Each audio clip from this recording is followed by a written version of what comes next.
people, welcome to my channel. This is your girl Chavanese, aka Niecey, and if you're new here, welcome people. Please subscribe to the channel.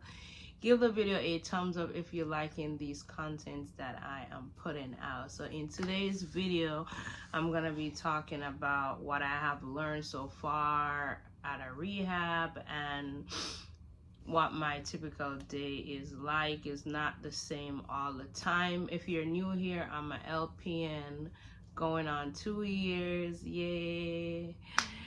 Finally gonna be renewing my license. So welcome to all my new nurses out there and also who are in school. Keep pushing. You could do it. I know it's hard, but just keep pushing. You're almost gonna reach the finish line. Don't get discouraged. If you fail, shake yourself off, cry if you got to, and come back again. So excuse me.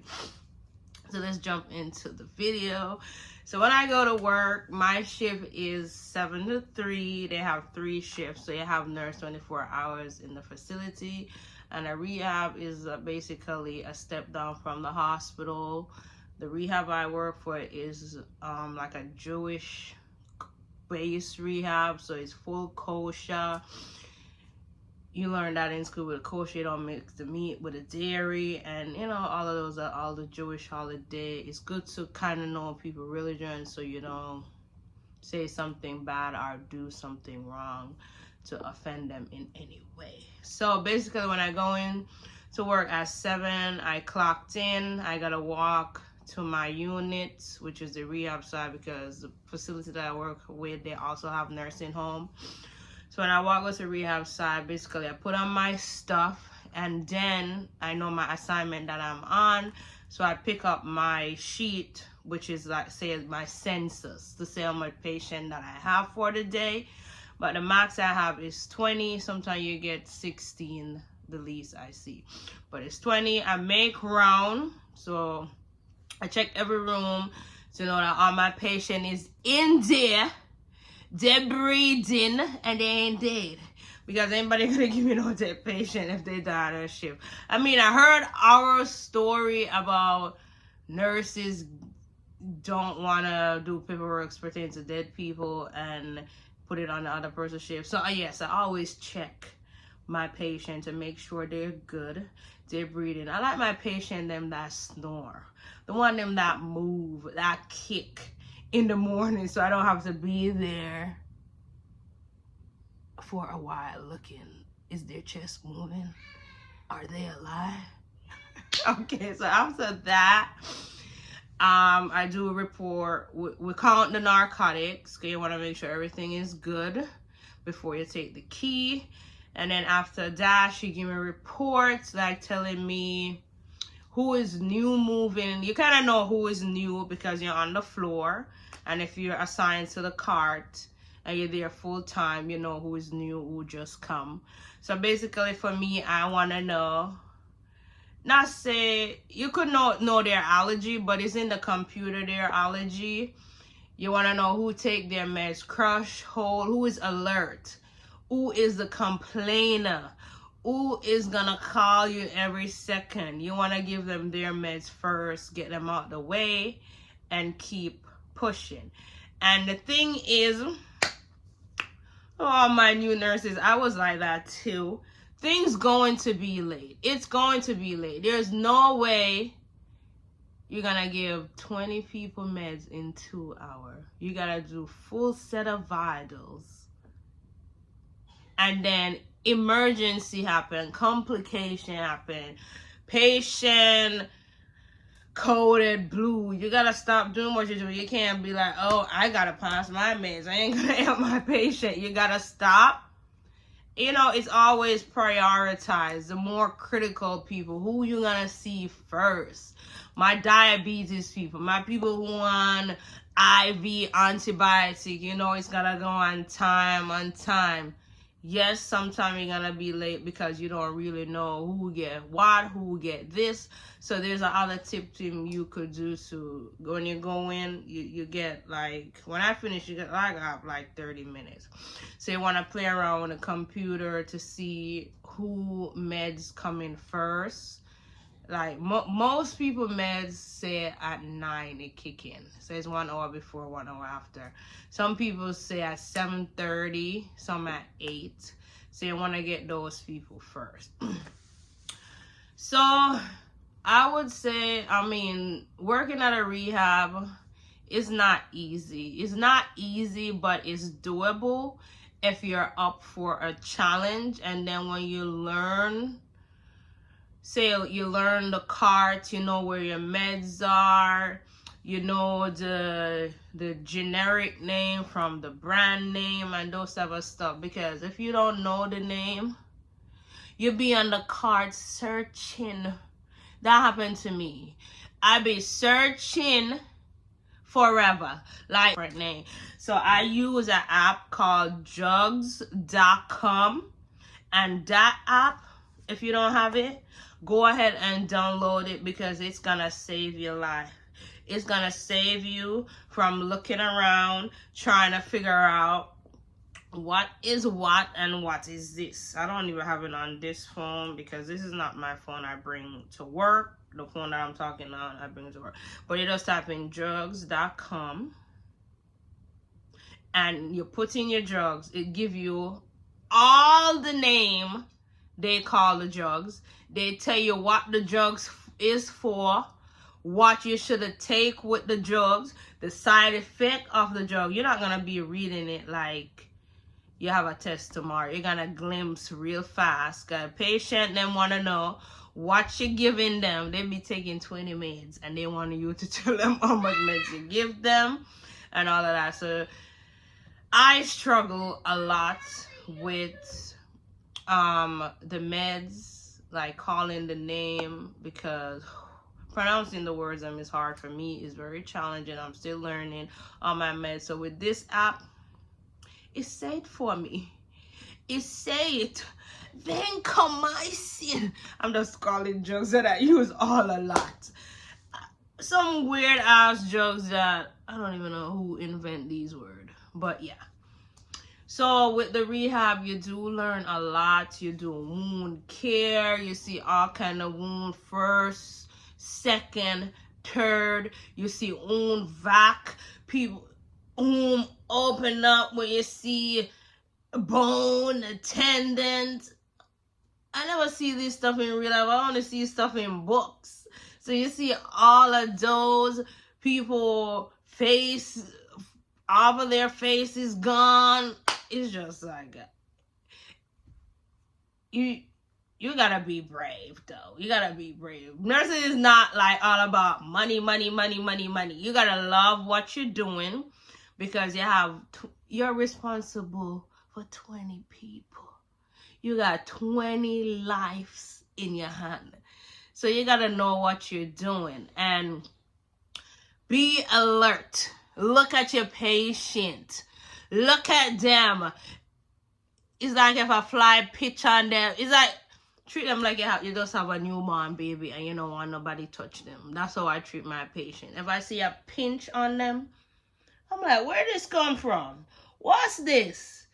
What's this? They'll be like, oh, I got this long time ago. Yeah, you could tell because it doesn't look fresh, you know? And you want to always go by their vitals. If you think a patient on a meds that they're not supposed to be on and they're allergic to it, don't get the meds through it on the computer. Hold the meds and try to verify with your unit manager, or go to the doctor directly if they're on the unit. Sorry. Or for instance, say you're doing the patient blood pressure. The doctor prescribed a whole lot of blood pressure pill, clonopine, metoprolol, amlodipine, hydroxy. It's like all these damn blood pressure meds. You ain't gonna give the pill if the pressure is at 95/50 now. You're gonna hold the meds and then recheck the pressure around later. I know that's double work, but you gotta do what you gotta do to protect yourself and your life, because you don't want this patient to pass out and die on you. So yeah, been at the rehab. I like it. It's challenging. It's stressful every day. The patient, I demand. Sometimes the patients are good, but the family, they want. And you do. Some of them don't know that you have 20 patients. They only think you only have them and them alone. So far at the rehab, I learned how to do IV, you mix IV, and I'm IV certified. So now I could walk around and stick people. I'm just joking. But I was saying to my husband, like, listen, I'm IV certified, and I'm going to bring home something, a kit to work on you, because I could practice on him, because he got nice veins, and you want people with nice veins. It's like when you see a nice vein, they'll be like, But anyway, yeah, I learned with IV certified, clean IV. I never put in an IV before because, I just got certified. I learned to do a peg tube. So we do bolus feeds. You have tubing where you have to set up the machine to feed the patient. And, you do your insulin. I do intramuscular injection. Some medication you gotta give IM. I know you have Zofran, you got your B12. I don't want to say stuff wrong. I'd have to probably make sure. But you get B12 shot. So that's it. And I did putting in a Foley catheter. If you keep up with my video vlog, I talk about that. I did put in 2 Foley catheter before on male. I never did it on a woman yet. I'm up for the challenge. If I get a lady that really need a Foley, I won't be shy. I run away to do it. So, and then after you do finish with all your meds, you have breathing treatments. You gotta do wound care on patient. So it's just you doing all of that, and you gotta just prioritize your 8 hours. Even though I go in at work at 7, I always leave at 5. I try my best to leave at 4:30,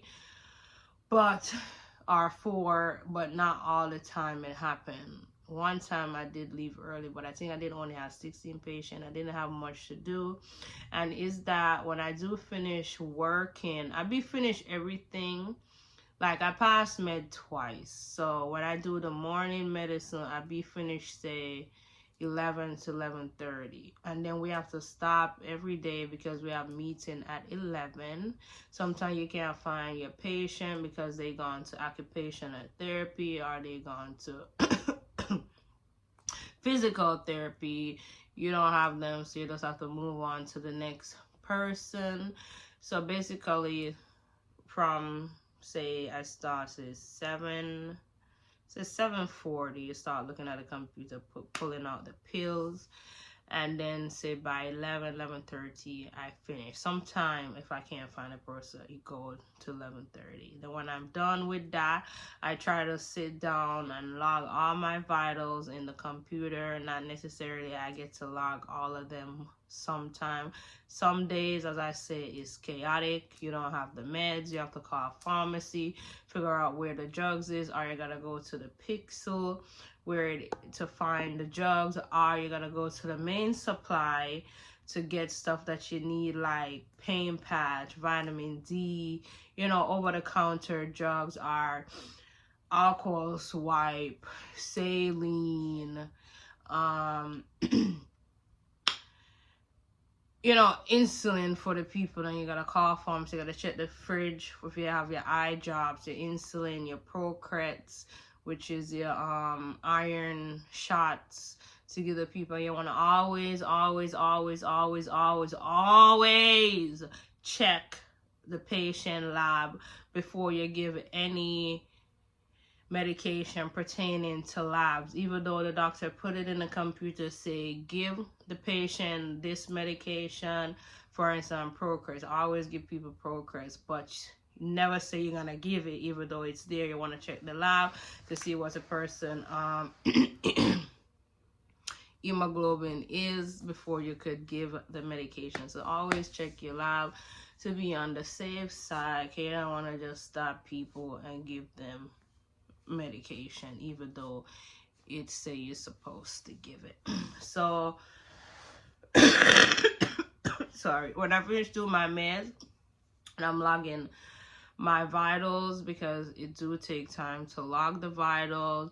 You even have to do behavioral charting to see if your patient is getting worse, are they getting better, are they just stable at one specific level. And you gotta do, I wish I could show y'all, like walk you through, like screen record the computer to show you what it is, but they use PCC, which is point click clear software, to log the patient's stuff.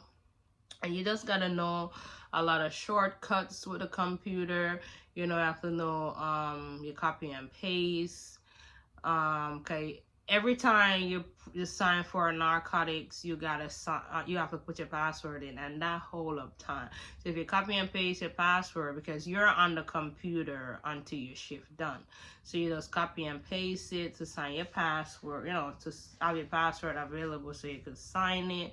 Because as I said, every narcotics you give, you have to sign. Or if you owe a meds, they want you to sign. If a person refuse a meds, they want you to sign.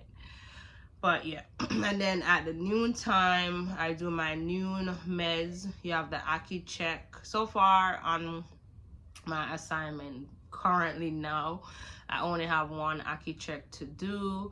You have IV fluid to do, antibiotic IV. You gotta set those up, and those are time consuming. And always talk to your CNAs, communicate with them, ask them if everything okay. I be nice, be friendly.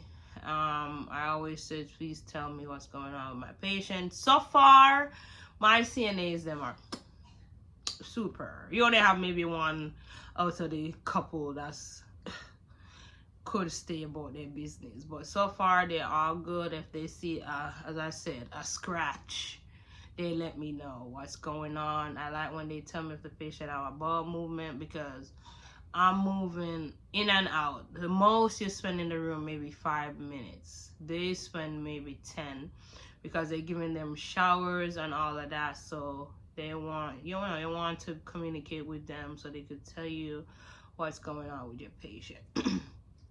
So when I do my noon meds, after I finish give everybody my meds, if I have anybody on peg tube and all that, I make sure I feed, especially if I'm late with the meds. You know, sometimes things happen. I always try to feed my people that who is NPO, that can't do nothing for their self. I just make sure those patients are fed. And yeah, after I do that, I go to break, then I come back and I check the computer to see who have wound care treatment to treat their wound and make reports. You know, if I gotta call a doctor, if I gotta get script, call the pharmacy. Kind of shift is finishing now. Not say you finish all the time. On time, you want to clean up your carts before you give the other nurse the cart. You want to fill up the picture. You want to wipe off the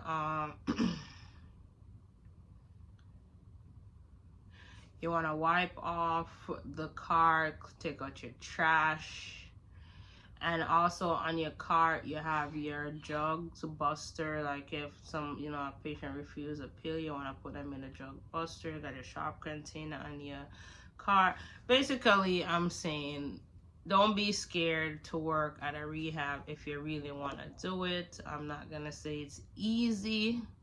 It's overwhelmed, but you could do it. Give yourself, say, a good 3 months. I give myself a month.